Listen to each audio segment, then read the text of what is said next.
काजल नहीं है, ये मेरा कृष्ण है। मेरा कृष्ण भी काला है, तो इस काजल को ही कृष्ण मान करके मैंने अपनी आंखों में रख लिया ताकि आंखों से दूर न जा सके। 16 श्रृंगार करती तो इसलिए नहीं कि कोई दूसरा पुरुष देख करके मुझे खुश हो या मेरा पति मुझे देख करके प्रसन्न हो, अपितु इसलिए कि कन्हैया आएंगे तो हमारे साथ विनोद करेंगे, मजाक करेंगे।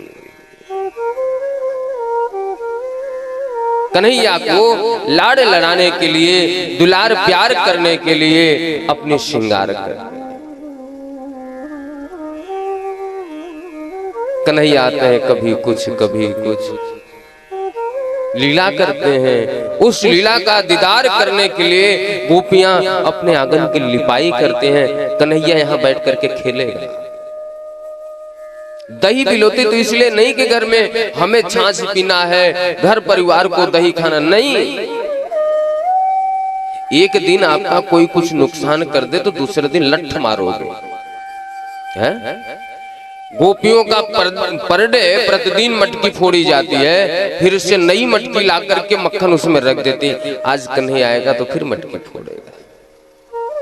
अपना नुकसान कौन कराएगा?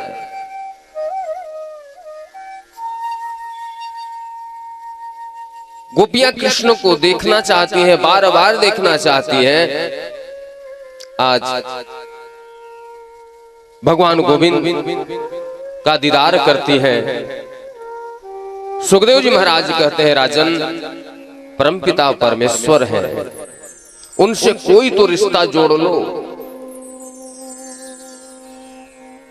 भगवान मान चलो, भगवान हमें अच्छा नहीं लग रहा, मैं भगवान क्यों मानूं? मैं भगवान, ठीक, तो उसको अपना दास मान लेता हूं। प्रेम विवश निप सेवा के ने भूल गए ठकुराई। दास बन गए। प्रेम विवश अर्जुन रथ हाँ क्यों। अरे कन्हैया जी मालिक बताओ, रथ को बीच युद्ध क्षेत्र में ले चलो। जी सरकार ले चल रहा हूं, सेवा कर। मैं उनको मालिक नहीं मानूंगा। मनु शत्रुपा से कहा गया, मांगो मांगो, गर आकाशवाणी हुई, मांगो वरदान मांगो। बोले अब नहीं मांगूंगा। बोले क्यों? जब नहीं मिल रहा था तो मांग रहे थे, मिल रहा है तो नहीं मांग रहे। तो मनु शत्रुपा ने कहा, मांगा उससे जाता है जिसको पता नहीं कि सामने वाले को क्या चाहिए। आप तो अंतर्यामी हो, तो आपसे क्यों मांगू? बोले नहीं, कुछ तो बोलो अपने मुखार बिंदु से। तो मनु शत्रुपा महाराज मुस्कुराए और कहते हैं, आपसे क्या मांगो? आपके समान पुत्र चाहिए, आप सरिसुख बोले। भगवान मुस्कुराए, बोले कान घुमा के क्यों पकड़ रहे हैं आप? डायरेक्ट बोलिए कि आप मेरा बाप बनना चाहते हो। बोले मैंने तो नहीं कहा। तो भगवान ने कहा, ये बताइए मेरे समान दूसरा भगवान कैसे होगा? जब ब्रह्म एक ही है, कृष्ण एक ही है, तो दूसरा कृष्ण कहां से लाऊंगा? इसका मतलब आप ये कहना चाहते हैं कि मैं आपका बेटा बन करके आऊं? और बोले महाराज चाहे जो समझो, चलो अब मुझे बेटा बन करके आना पड़ेगा, तो मैं बेटा बन करके आता हूं। वही वामन जी बेटा बन करके भगवान आते हैं, राम जी बेटा बन करके आते हैं, कृष्ण जी बेटा बन करके आते हैं। अरे बेटा मान लो भाई, नौकर मान लो, उसको सखा मान लो, न कुछ मान सको। दोस्ती सबसे ज्यादा प्रिय होती है। कहीं जा रहे हो, वो कन्हैया चल भाई मैं जा रहा हूँ, रोटी खा रहे हो, ले भैया पहले तू खा ले फिर मैं खाता। कहना ही तो है, कोई तो रिश्ता बना लो। यदि आपने उससे रिश्ता बना लिया तो दुनिया से रिश्ता बनाने की जरूरत नहीं होगी। दुनिया के रिश्ते अपने आप आपके पास आएंगे, दुनिया के लोग अपने आप आपके पास आएंगे।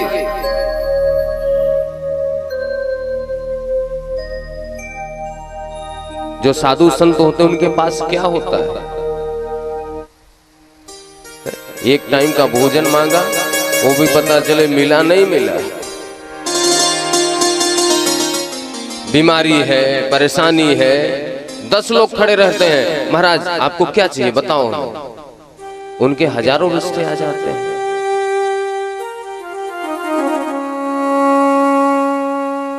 क्योंकि उनका रिश्ता भगवान से, इसलिए भगवान से रिश्ता बनाओ। सुखदेव जी महाराज ने समझाया, रवि पावक सुरसर की नाई, समरथ को नहीं दोष गोसाई, रवि पावक सुरसर की नाई। इसलिए भगवान के ऊपर दोष मढ़ना गलत होगा। वो परम पिता परमेश्वर हैं और सबके मन के साथ हो सकते हैं। यदि आप भी मन से उनका भजन करो तो भगवान आपके भी साथ हो सकते हैं। आज कंस की सभा बैठी हुई है, महाराज देवर्षि नारद का आगमन हुआ। नारद जी ने कहा कि प्रभु मुझे बहुत चिंता है। बोले आपको? आप तो चिंतन में रहते हो, चिंता कब से हो गई? बोले नहीं चिंता है। बोले क्या है बताओ? बोले दिन प्रतिदिन आपका शत्रु बड़ा हो रहा है और आप यहाँ पे आनंद में मगन हैं। हमें तो इस बात की चिंता है कि महाराज कब आप अपने शत्रु को मारोगे। उसको मार देते तो हम लोग आनंद के साथ मस्ती करते, साथ में बैठते। कहा कौन आ रहा है? नारद जी। बोले महाराज इतने राक्षसों को भेजा, सबको उसने मार दिया, कैसे मारूं? अरे आपको पता ही नहीं, मुझे बुलाना चाहिए, मैं ज्ञानी आदमी।